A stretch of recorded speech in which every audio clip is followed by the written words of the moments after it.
আল্লাহ নবীকে প্রশ্ন করা হয়েছে, মাল উদহিয়া, ইয়া রাসূলুল্লাহ, কুরবানি কি? আল্লাহ নবী বললেন, সুন্নাত আবিকুম ইব্রাহিম, এটা হলো তোমাদের পিতা ইব্রাহিম আলাইহিস সালাতু ওয়াস সালামের সুন্নাহ।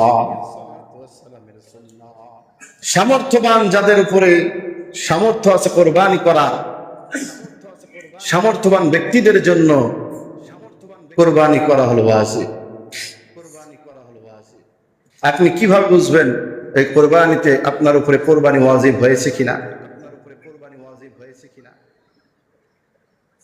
কোরবানির দিনগুলির ভেতরে যদি আপনার উপরে নেশাব পরিমাণ সম্পদ হয়, অর্থাৎ 52 ভরি রূপার সম পরিমাণ মূল্য যদি আপনার কাছে কোরবানির দিনগুলির মধ্যে হয়ে যায়, অর্থাৎ 10 জিলহজ থেকে 13 জিলহজের ভেতরে, তাহলে ওই দিনগুলির মধ্যে কোরবানি দেওয়া আপনার জন্য ওয়াজিব। এটা হলো কোরবানির নিসাব।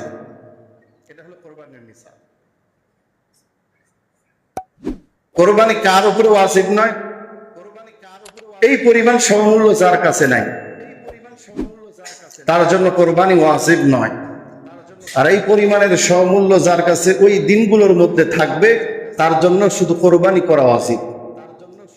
আর 1 বছর গচ্ছিত থাকার পরে নিসাব পূর্ণ হওয়ার পরে সেই ব্যক্তির উপরে যাকাতও ফরজ, কোরবানিও আছে। বুঝাতে পারলাম?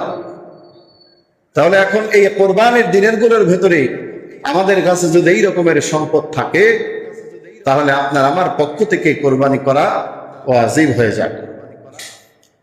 আল্লাহ বলছেন, ইয়া আইয়ুহান নাস ইন্না আলা কুল্লি আহলি বাইতিন ফি কুল্লি আমিন উযহিয়া, প্রত্যেকটা পরিবারের উচিত প্রত্যেক বছর পরিবারের পক্ষ থেকে কোরবানি করা। সুবহানাল্লাহ বলেন। প্রত্যেকটা পরিবারের উচিত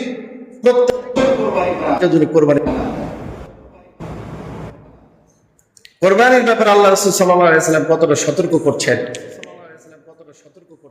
মান ওয়াজাদা সাআতান ওয়া লাম ইউদাহি ফালা ইয়াকরিবান্না মুসাল্লানা, সামর্থ্য থাকার পরেও যদি কোনো ব্যক্তি কোরবানি না করে, আল্লাহ রাসূল কঠোরভাবে বলছেন সে যেন আমাদের ঈদগাহের ধারে কাছেও না আসে। নাউযুবিল্লাহ। ব্যক্তির সামর্থ্য আছে কোরবানি করার, কিন্তু সে কোরবানি করছে না। অনেক ব্যক্তি সমাজে আছে, দেখবেন সামর্থ্য থাকার পরেও কোরবানি করে না। ওই চিন্তা করে যে সমাজ থেকে তো আমি কোরবানি না করলে দিবেনি 5 কেজি গোস্ত, বেকার কেন টাকা নষ্ট করব। আছে না এরকম লোক? এই সমস্ত ব্যক্তিগুলোকে আল্লাহ রাসূল কঠোরভাবে বলেছেন তারা যেন আমার ঈদগাহের ধারে কাছেও না আসে। তার মানে বোঝা যায় রাসূলের এই নিষেধ দ্বারা, কঠোরতা দ্বারা কোরবানি করাটা কতটা গুরুত্বপূর্ণ ইবাদত।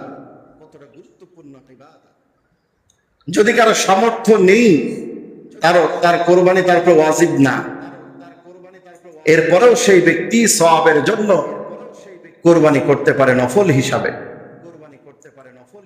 কারণ আল্লাহ রাসূল সাল্লাল্লাহু আলাইহি ওয়াসাল্লাম বলছেন,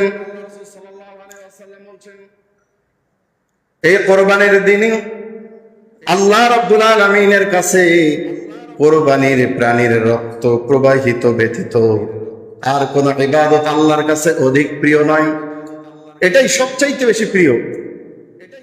ব্যক্তি যদি আল্লাহর জন্য কোরবানি করে, সেটা হবে তার জন্য, তার পক্ষ থেকে আল্লাহ তাআলার জন্য সবচাইতে বড় নাজরানা। সুবহানাল্লাহ। এই জন্য ব্যক্তির যদি সামর্থ্য থাকে এককভাবে কোরবানি করবে, যদি সামর্থ্য না থাকে, ওয়াজিব না হয়, অল্প অল্প শরীক হয়ে বড় যন্ত্রগুলোতে 7 ভাগে শরীক হয়ে তারা কোরবানি করবে সওয়াবের জন্য। কত সুন্দর সুযোগ! আল্লাহ রাসূলের জামানায় সাহাবারা উট, গরু এগুলোতে 1 থেকে 7 জন পর্যন্ত ভাগে অংশীদারিত্ব নিয়ে তার কোরবানি করেছেন সওয়াবের জন্য। এটার থেকে বোঝা যায় যে কোরবানি করা কত বড় সওয়াবের কাজ। কারণ এই দিন আল্লাহ রাব্বুল আলামিনের কাছে আল্লাহ রাব্বুল আলামিন বলেন, لن ينال الله لحومها ولا دماؤها ولكن يناله التقوى منكم।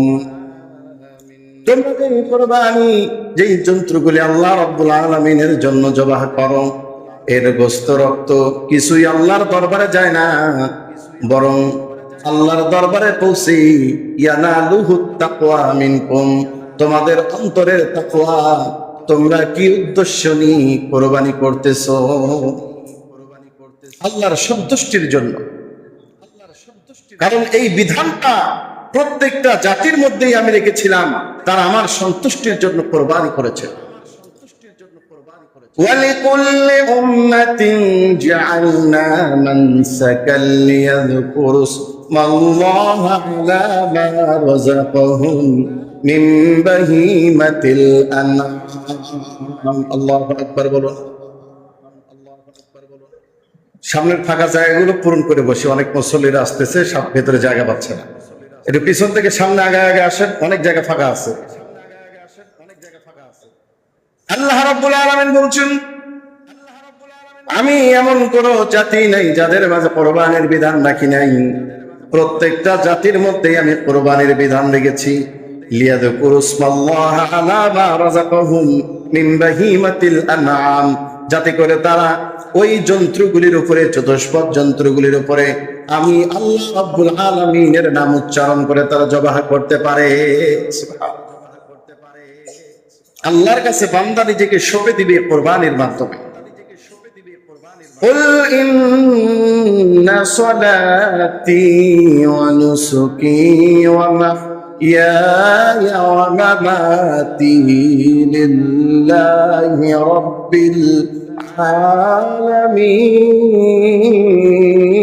العالمين الله أكبر لا شريك له وبذلك أمرت وأنا أول المسلمين الله أكبر।